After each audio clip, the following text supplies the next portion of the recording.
So, you guys, I'm doing my Glutos Orscollion video, and I look up, and look at this guy.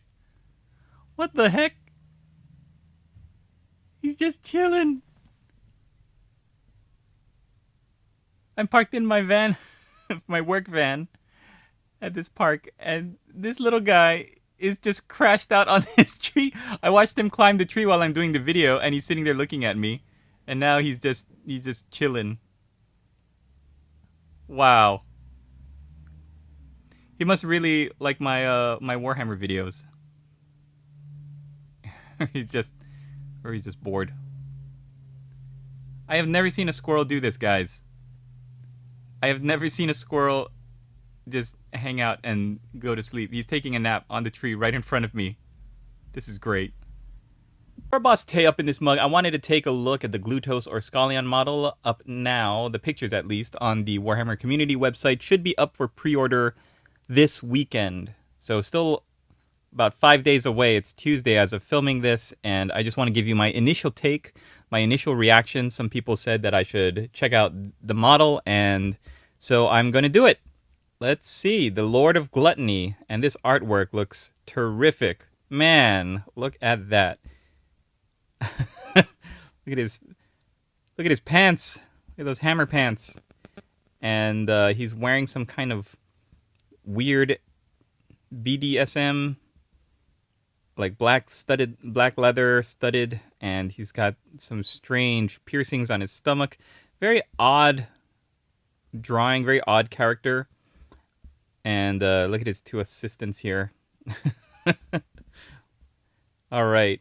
This is the first time I'm seeing the model, so let's check it out. The embodiment of overindulgence. Oof. Wow, that is very overindulgent. From the hulking brutes pulling the chariot, to the chariot itself, to the models. Yeah, that is something. Okay, so we're going to break it down. He looks like he's in a covered palanquin, the kind that reminds me of Arabian Nights and those movies where you have the Arabians in their covered palanquins and tents in the middle of the scorching hot desert. They've got all these fine silks and everything. And there he is, yeah, in his fluffy, flowy pants. He's not as obese as Jabba the Hutt as the picture above makes me think. I guess that's kind of interesting, but yeah, let's take a look at the model. I think the article breaks it down. So it looks like you get two big sprues. Wow.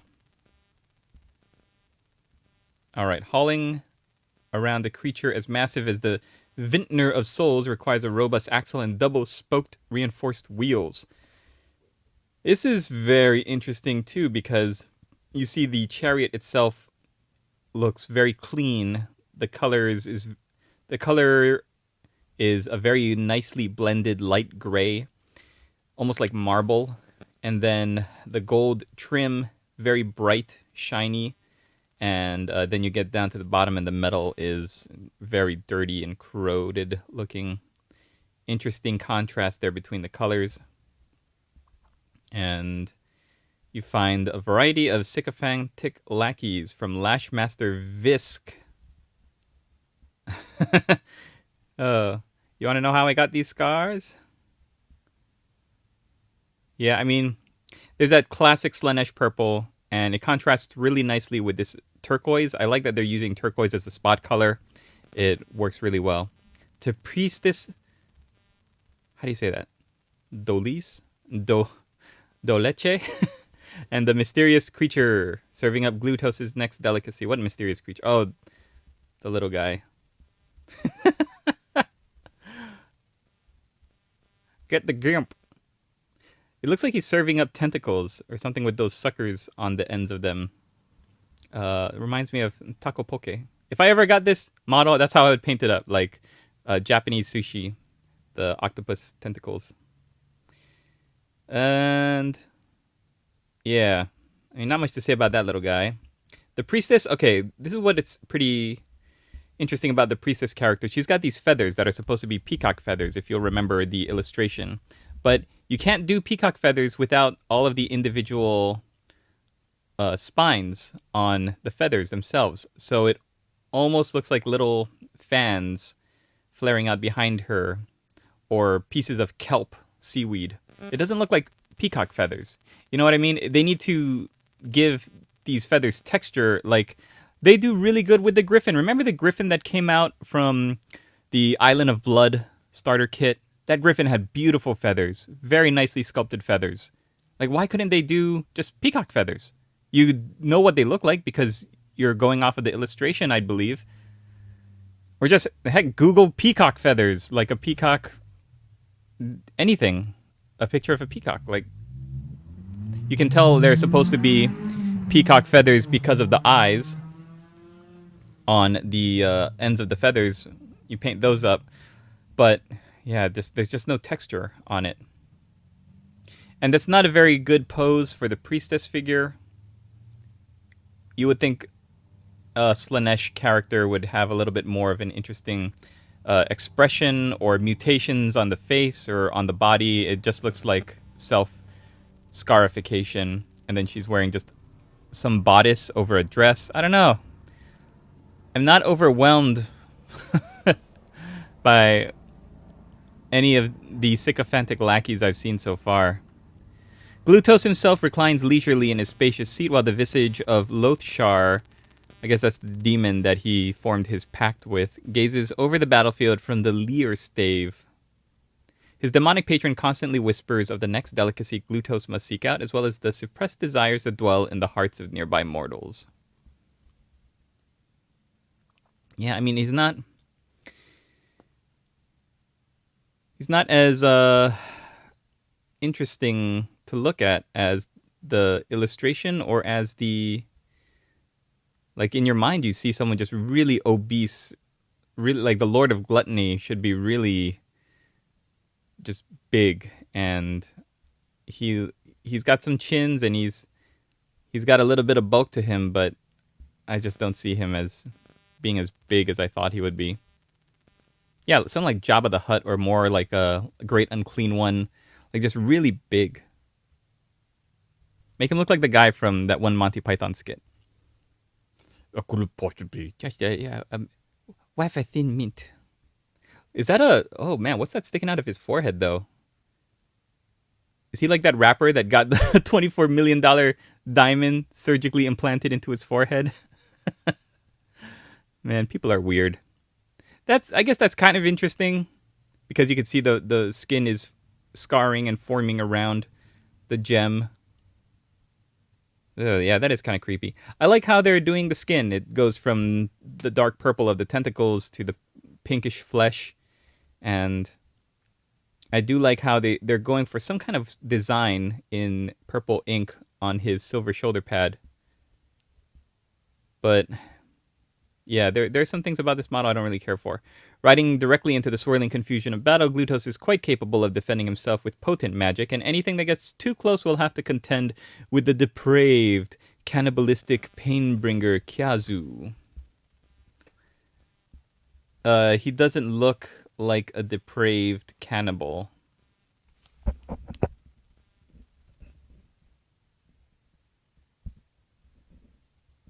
Like, he almost looks like an elf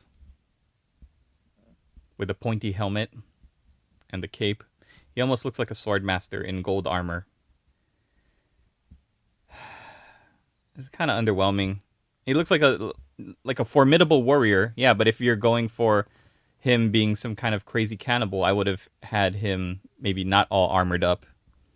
Maybe make him be more like a barbarian that would be more like not like a Khorne blood reaver, like huge and bulked out like that, but maybe, I don't know, just shirtless and gnawing on a human leg or something. But, you know, Sigvald the Magnificent, because you're going along with the themes of Slaanesh, right? Exquisite beauty and hedonism and stuff. Yeah, I don't know. He just looks like too Normal. I don't know. The design on the armor looks okay. Some interesting things with that. What is that black like cord wrapped around his breastplate? I like the serrated teeth on the sword. But yeah, a tall crested helmet. Just looks like a high elf. The palanquin is pulled ever onward by a pair of massive mutated brutes who are happy to make a meal of anyone foolish to get enough to get in their way. Their monstrous claws are more than capable of tenderizing and butchering all but the largest and toughest foes, tossing the choicest cuts to their master. So this one looks like he's pulling it forward. I like the scars on his arms. The piercings are a nice touch. It breaks up all that skin texture. But see, like his helmet, I don't really care for that, the leering demon, the horned helmet. That grill, that silver grilled faceplate looks more interesting and intimidating. If they just had a helmet that looked like that, I would be more interested in looking at that than this demon head. And there's the pincher with the trinkets around it. I guess that looks okay. Yeah, I'm not too taken with it. And then you can pre-order the kit on Saturday. Okay, so let's take a look at this bad boy all together, shall we? And then I'll give you my artist's impressions. Obviously, when you get this kit, you're going to want to build it in sub-assemblies. Don't build it all together. Keep the figures separate so you could paint them separately. And maybe do the chariot. It looks like the brutes could be glued onto the base, and then the chariot goes on top of their backs, so it leaves you free to paint the undercarriage of the chariot.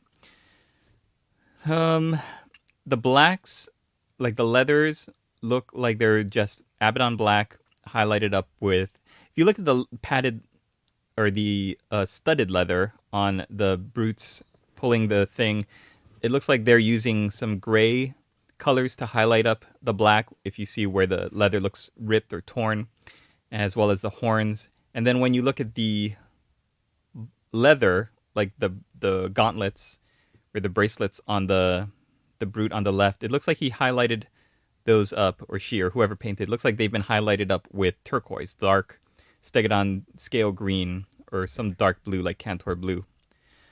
The purple looks like the standard Slaanesh purple you would use for cloth, which would be Nagaroth Knight highlighted up with Sirius purple. And the pants, the flowy hammer pants, looks like Celestra Gray shaded with Drukai Violet, maybe highlighted with Lilac Purple, and maybe Gene Stealer Purple to get that light purple color tone. And the purple cloth looks like you could highlight that up with Screamer Pink, maybe. Yeah, so it goes from dark purple of Nagaroth Knight up to a Screamer Pink right at the tips or the edges where the light hits it the most. So it has a hue of reddish, dark reddish purple to the dark, more royal purple. The snake, all of the stone, looks like it would simply be Celestra Gray shaded with a Coelia green shade and then highlighted back up with Celestra Gray. So you get a gray marble with the green undertones. The gray of the chariot is going to be a different gray than the gray of the snake, because the snake looks like it has green shading and glazing, whereas the chariot looks like a more traditional marble gray. So I would do that with Celestra Gray and shade that with watered down or thinned down known oil, highlight that back up with Celestra Gray, and use, I can't tell if that's dark purple or black. Mix up some Nagaroth Knight with some Abaddon Black and trace on those lines, that marbling, and then highlight around it so that you're tightening up those lines and it doesn't look like you just painted on like a haiku on a parchment. You don't want fat brush strokes. You want those thin marble looking lines. And you do that by tracing the pattern with your dark color on the stone, and then you tighten up the sides, make it as tight as you can with the base color, which is Celestra Gray. All right, guys, that's my artist's interpretation, how I would paint the majority of the model. Skin tones look like regular human skin tones, which would be Bugman's Glow or Rakarth Flesh, shaded with Rakeland Flesh Shade and highlighted back up with your base color, then adding in progressive amounts of either Rakarth flesh or Cadian flesh tone and Kislev flesh to bring them up to this pale Caucasian color. And the gold looks like it would simply be Retributor armor highlighted up with Liberator gold, then using Stormhole silver as the final top highlight. That dark turquoise, very interesting color. I think it would be Stegodon scale green highlighted up with maybe not even Stegodon scale green. Maybe you would go even darker, like a Cantor blue.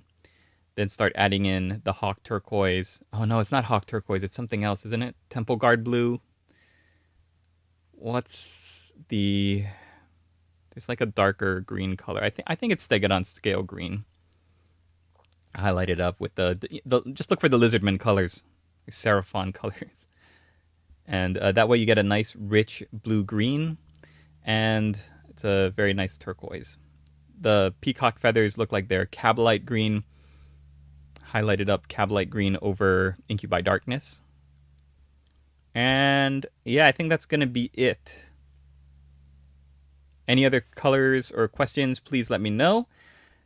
I give the model for, you know, just the effect of looking at it. It's definitely ostentatious, elaborate, overindulgent, and it's perfect for Slaanesh. And if you are a Slaanesh player and you're really hardcore, like I want to get everything in the Slaanesh range, this is definitely going to be the centerpiece of your army. And if you do a good paint job on it and you're you paint everything, then I would say you should always bring it out. Even if you don't ever use it, just bring it to the game club and let everybody ooh and ah over it, because guaranteed you're going to be the only one who has it. I don't see many people buying this like they would buy like a Great Unclean One or a Bloodthirster, some other big centerpiece model. That's my interpretation of it, guys. Just looking at it for the wow factor, I give it a thumbs up. For the visual appeal of it, I wish it would have a little bit more. It just doesn't look fully, like the ideas haven't been fully fleshed out. Like the tentacle that's supposed to be feeding him, he could have had more tentacles. He could have been, oh, imagine if he was like an octopus and he had 8 tentacles or 6 tentacles, and then his legs, big fat legs, and his hammer pants, and the tentacles were all holding something that has to do with gluttony, right? Like a turkey leg and a goblet. And then it's interesting, he's holding like a washcloth or something in one tentacle to presumably like wipe his mouth. I mean, it's just ridiculous, but I think they could go even more over the top with Slaanesh. And I'm surprised there aren't any like demonette looking sensors that are wafting gray smoke. I'm kind of glad Games Workshop is going away from the smoke, the sculpted smoke effect. Not a huge fan of it, and the fact that this model doesn't have any of it looks really good to me.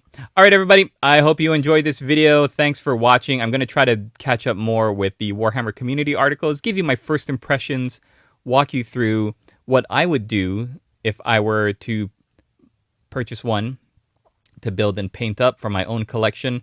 If you have any questions or any other specific things that you'd like me to look at, please leave them down below in the comments.